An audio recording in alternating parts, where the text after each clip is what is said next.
Eduardo Valdés-Hevia is a horror artist that has recently documented several novel parasites. These creatures are unordinary and disturbing, even to the point that some doctors believe the causes to be of anomalous origin.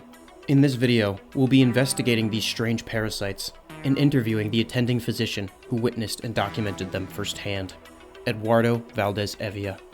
Without further ado, let's journey into the nightmarish medical afflictions contained within the Valdevia. Entry 1. Saculina spinalis. Saculina spinalis is a bizarre parasitic barnacle that targets almost all vertebrates, including humans. When the larva pierces the skin near the spine, it loses most identifiable organs, becoming a network of root-like threads that grows to envelop the spinal cord. When its brood pouches mature, it guides its host to seek water, where it can release its larvae. The mechanisms for this influence are thought to be a combination of direct movements of the spine and electrical signals sent to the spinal cord. This bizarre parasitic barnacle was first discovered on a patient who was brought to the ER of the New Dunwich Medical Center after being saved from drowning. The victim didn't report any fear of the drowning incident, nor any memory of it. The only thing that the patient would respond to, more than a nod or a grunt, was any notion of water.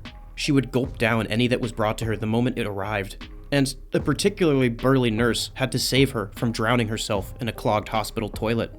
Later that night, staff had to subdue her several times to keep her from jumping from a 4-story window that oversaw the lake across from the hospital. Upon a full physical, it was determined that the giant fucking pulsating tumor on her back was obviously the cause.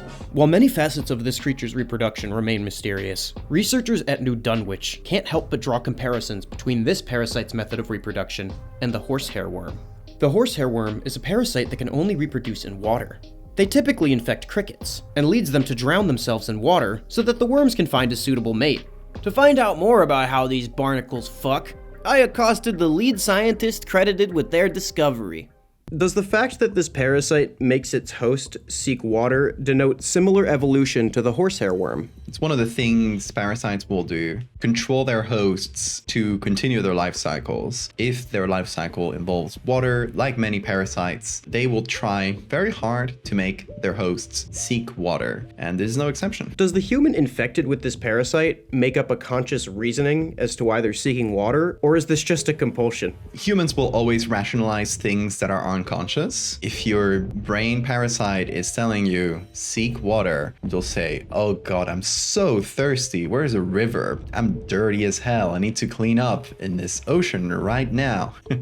Does the barnacle's close proximity to the spinal cord ever cause complications? The barnacle has to be careful, has to have a bit of a gentle touch. Across the spinal cord, it can lead to paralysis. The fact that it's entering from the outside into the spine, creating a sort of connection from your soft tissues into your nervous system, creates a pretty big risk for infection. That's definitely a risk that the barnacle will try to avoid, but can happen. How does one typically contract this parasite? You would need to get in contact with the larvae for this thing. It will pierce its way inside, and once it gets inside, it will shed away all of its exoskeleton because now it wants to be blob. Blob is the ideal form of parasite, just little tendrils that crawl all over and mess with things. Are there any treatments for this blob? You gotta kill it. That's the first thing. If you manage to kill it, you then have to remove all the little tendrils that it put everywhere, which might be really hard if it's really extended. After the host enters the water, paint me a nice little word picture about this barnacle's reproduction from that point. So you see the image, how it has a big blob near the skin? That's full of eggs. It's getting ready to release them out into the ocean. As you enter the water, something will burst out of your back. Tiny little larvae will start hatching and escaping through the water. Happy Mother's Day. Yay. Entry 2. Simoa linguophagia.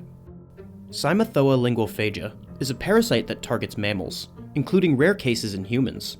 The infection starts with inhalation of the egg.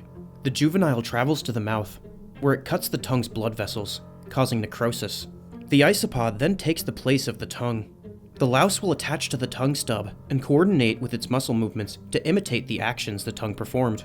With enough training, someone infected can regain a way to speak. The tongue louse was first discovered when a patient was admitted to the New Dunwich Medical Center for an inability to speak and a loss of his taste. When he opened his mouth, physicians knew immediately what the prognosis was. A small grayish arthropod that resembled a pill bug, only much larger, took the place of his tongue. While the patient couldn't speak in a traditional sense, he could get close to certain words by manipulating the position of the louse. It almost looked as if the louse knew what he was trying to say, and moved to aid him. It was obvious that the louse was its own conscious creature, but it seemed like it was on some level cooperating with its host. While the staff said they could remove it with surgery, it would leave him completely mute, rather than his current condition. The physician sent him home, taking no action to remove the louse, instead recommending the patient learn to bond with his new tongue, and giving him an unlimited free refill of oxycodone. Besides, the doctor said, some girls might be into that kind of thing. When you say, with enough training, someone infected can regain a way to speak, does it sound anything like normal human speech, or is it painfully obvious that they're garbling nonsense with a parasitic louch? It definitely feels garbled. It doesn't have the full range of motion that a tongue does. So you're definitely limited. But most of all, you don't have to train yourself. You have to train this animal to do your bidding. Definitely a big learning process. Needs a lot of treats. You need treats for that thing. Are there any benefits to having this louse? I feel like it could maybe floss you. It would definitely clean up the inside of your mouth, because it needs to eat whatever leftover bits from your food. It would definitely act as floss, for sure. If I use the little limbs on my tongue louse on my girlfriend to perform cunnilingus, is that bestiality and will I be going to jail? Only if they catch you, first of all. Second of all, you need to have a really good relation with your louse for that. You gotta do some training sessions. That's a lot of treats. Yeah, you need to clicker train that beast. Do you think that if someone gets this louse, anyone will ever kiss them again? Some people are gonna be into that. You know it. You've been online. My other question. So does the louse ever need to poop? Yeah, of course. Like any animal. So it just does that in the mouth? Yeah. Down the throat. Down the hatchet it goes. You can't really taste it, so it's okay. Well, I mean, I guess that doesn't mean it's okay. Yeah, I mean, yeah, it's not okay, but you won't really get the poop taste, so. Entry 3. Cusca emitrophica. Cusca emitrophica, commonly known as leechweed, is the only parasitic plant known to target animals. The plant burrows under the skin, using modified roots known as hysterophia. It does not produce leaves or chlorophyll to photosynthesize, as it consumes nutrients through the host's blood. Infestation in humans rarely progresses to the blooming stage, when it becomes dangerous and potentially lethal. A patient infected with leechweed was admitted to the New Dunwich Medical Center. He complained of muscular weakness and fatigue, but because the plant was not in the blooming phase yet, physicians didn't know the cause until they ran an initial blood test. Samples were taken from the patient, after which he was sent home. Unfortunately, when the blood test came back, staff at New Dunwich Medical knew what happened before the news reported a massive leechweed infestation in the neighborhood of the patient the following day. What's the danger associated with the blooming stage? Is it infectious? Yes, the blooming stage is when it tries to get new hosts. Definitely got to be careful with exposure at that time. But most of all, the blooming stage is when it exits the skin. It'll break through the skin in many places. High risk of secondary infection. The bacteria in your skin going like, hey, it's a new real estate down here. Let's go have a party. It's already kind of weakened by having that first infection. So it can definitely lead to some like pretty nasty soft tissue sort of infections that can become the more life-threatening thing. Describe the infection process for a new victim of this disease. The seeds for this plant are very small, airborne. They have a sort of mechanism. You can imagine like a tiny little drill. They will attach to your skin and then pierce its way inside. It's small enough that you won't feel it like a pinch. It's more like a mosquito bite where you're probably not noticing it. It will try to get the important bit of the seed inside. The rest will fall off. What are the treatments, if any, for this condition? If you catch it early and you know there are some seeds somewhere under your skin, the seed fell in here, it burrowed in, you have this little pimple-like thing, but imagine you have like 100 of these all over your arm because of where the seeds fell. You need to go with a tiny little scalpel, cut, pull, cut, pull and remove all of them individually and hope you don't miss any. If it's later than this, the plant has taken roots, you basically can only hope that you don't infect more people, hope that it doesn't cause any more major damage, but other than that, nothing else to do. What are the major complications that come from a plant burrowing under your skin with modified roots? Those roots can do some damage. They can get into your soft tissues. If they get deep enough, get into the muscle or even down to bone. Big risk of infection there every time you pierce through the bone, especially with something that comes from the outside that maybe brought in some bacteria. The roots themselves can cause damage, but they mostly open up like doors for other infections to come in and do the real damage there. Entry 4. Human parasitoid wasp. Human host infected by the parasitoid wasp, uterus cephalophaga. The wasp lays its egg under the skull. The larvae then eats the brain tissue over years, mimicking its nerve signals to keep the host alive. Once it replaces the brain, it molts into its final form, ready to hatch. The most recent case of parasitoid wasp infection at the New Dunwich Medical Center stirred up quite a commotion. Staff was again unaware that the patient was infected with a brain bug at the time of admittance. It was during a routine medical checkup. A man came in with his wife, who, when interviewed after the commotion, said that despite what was discovered, her husband didn't seem all that different as of late, maybe a bit duller. Although, she said he didn't really do all that much of note normally anyways. Oh, fuck you, marry him. The incident happened when a nurse left the room to get equipment to take blood. When she returned, the patient was collapsed on the ground, and a giant wasp covered in chunks of brain viscera flew from the room, out an open window, and up into the sky. Nature is just so beautiful sometimes. I mean, not right now. This makes me want to fill a hornet's nest with hot lead, but I don't know, man, rub your lizard. To get info on how much we should worry about this sky wasp, here's a guy that promises it was not his job to catch it.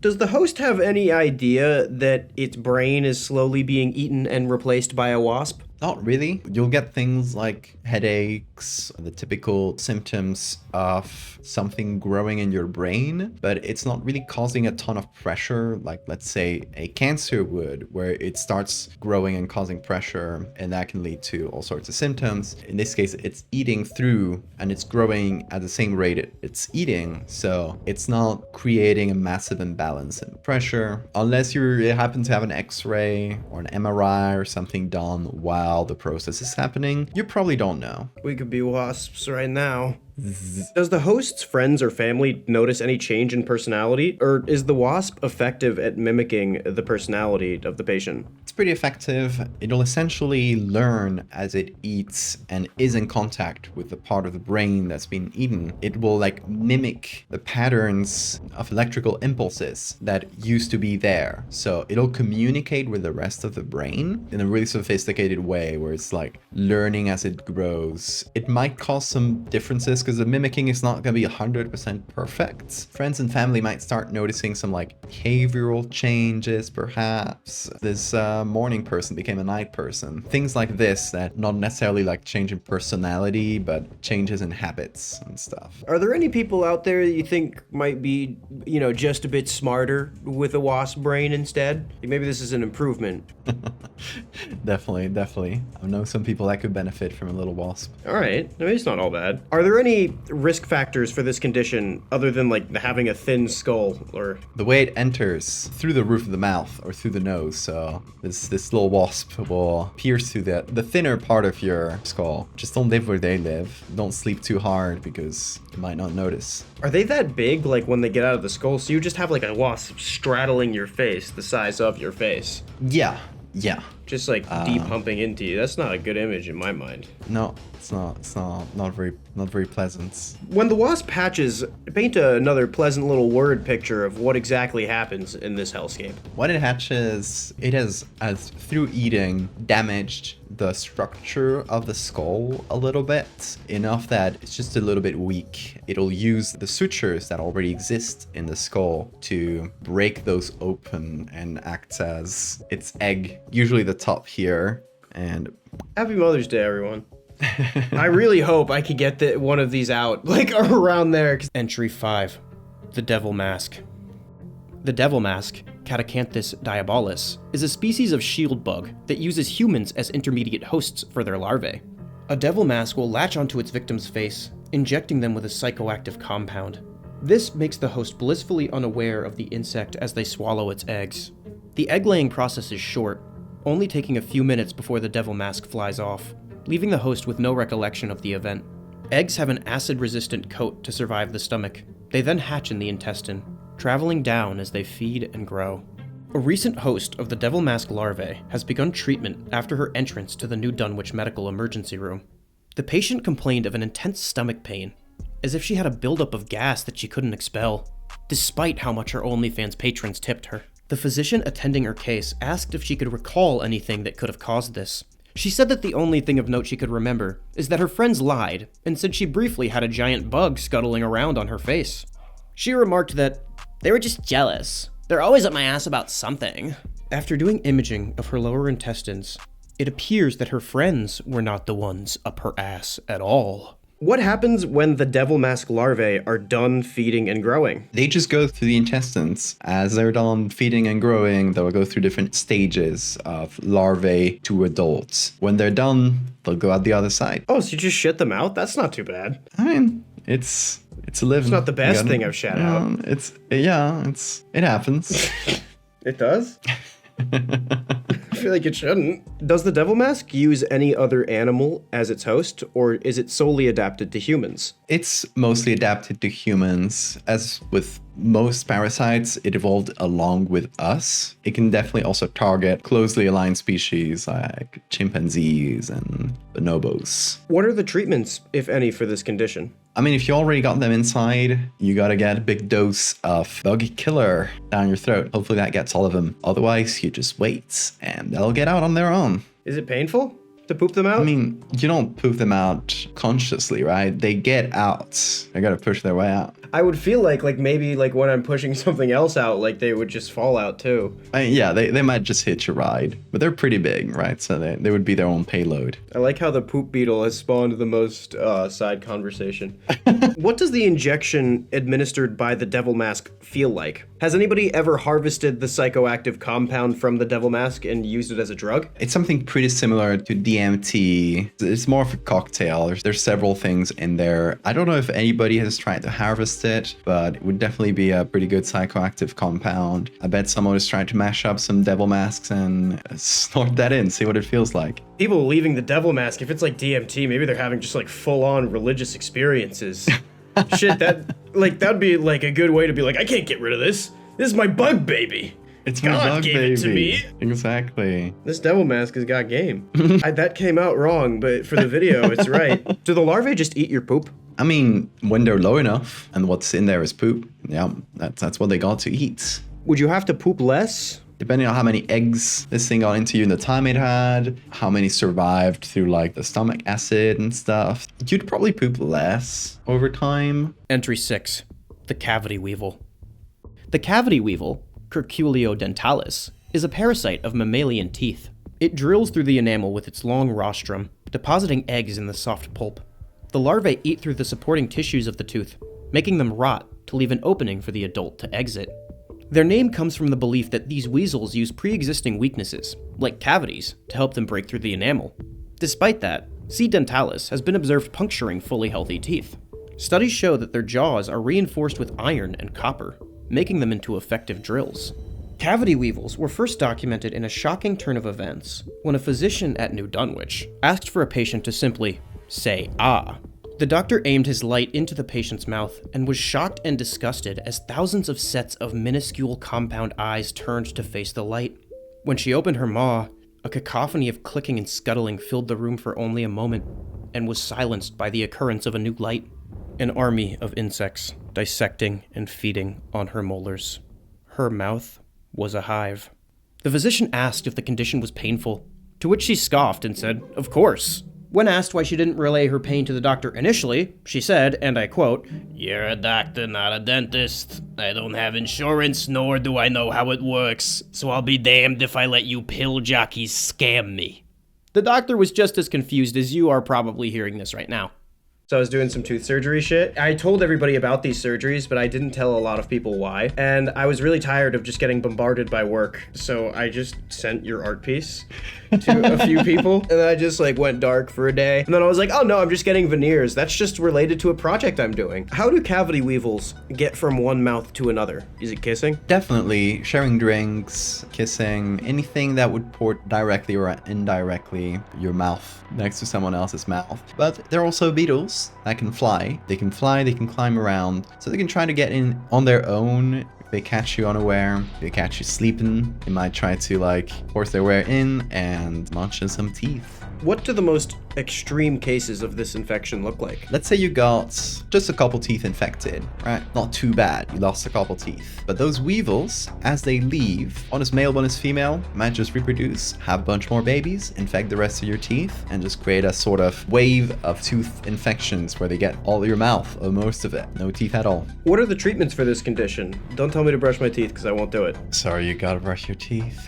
The smell of a dirty mouth would definitely attract these little guys. That would be preventive. If you already got it, you're kinda screwed. You might try to drill a hole in your tooth, get one out, but I'm not a dentist. I'm a doctor, so I don't know what dentists would do. That's their problem, not mine. Have any cavity weevils ever been tamed or domesticated for their natural drilling abilities? I don't know, what would you use them for though? Oh, for dental surgery? Yeah. I don't know if you could train a weevil out of its natural instincts to put an egg in whatever hole it drills. We just take the egg out, but then why not just use a regular drill? That's a good point.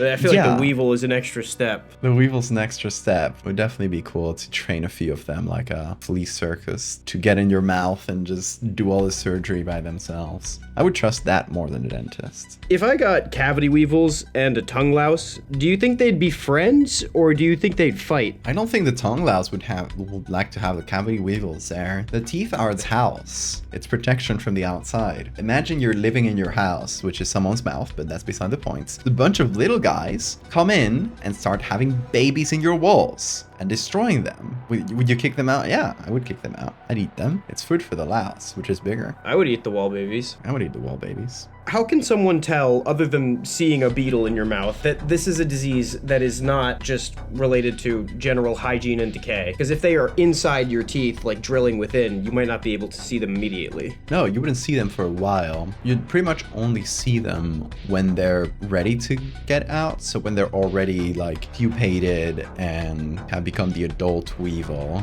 Either that, or as we can see in the image, there's one tooth that decayed a bit too fast. We can still see the larva in there. Because of the frequency and amount of anomalous parasites that pop up at New Dunwich, some have come to believe that the hospital itself has a tendency to create or attract otherworldly infestations. Stranger still, most of these afflictions are entirely unheard of until their discovery at New Dunwich, at which point, cases start popping up all over the world.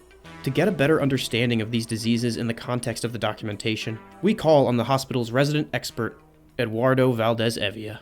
When did you first discover the cavity weevil? I mean, I didn't discover it, but when I made it and when I created this image... Fool me once, Eduardo! Why are parasites, in specific, so fascinating to you? When studying medicine, the only thing that still, after 6 years of studying every gross thing in existence, it's the only thing that still grosses me out. I think there's like a base fear that's behind it. Loss of control, like something taking over your body or part of it. Parasites perfectly embody this sort of body horror of something taking control of your body. What is the most important part of creating a realistic fake parasite? Same reasons that create a good medical horror story in general. There has to be a bit of a half-truth behind it, maybe some real-world comparisons that would make you trust this inherently a bit more. It also involves a biology side, because you're not only dealing with disease or health, you're also dealing with an animal that would exist in the world. When you give it something like a life cycle that makes sense from beginning to end, I think that makes it a lot more believable. Have you yourself ever caught a parasite? When I was a kid,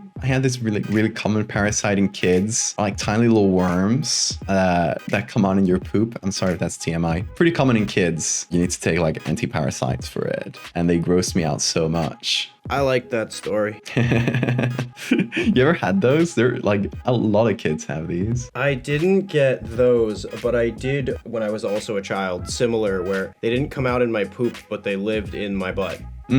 They might have been the same worm. I just might have not shit them out. Yeah, we're ass parasite buddies. Ass parasite buddies. It's just like Eskimo buddies, but you know, you were infected by the same parasite as a child. I noticed that many of these were either based on real parasites or were already real parasites that you adapted to use humans as a host. What's the scariest real world parasite in your opinion? Oh, so many. The fish world and the insect world have the worst parasites to me, as in the body horror sense. Wasps, parasitoid wasps, are some of the freakiest stuff in the animal kingdom. There's so many of them. They're usually adapted to a very specific species, and they only infect them. So that it's like some sort of creature made specifically to hurt you.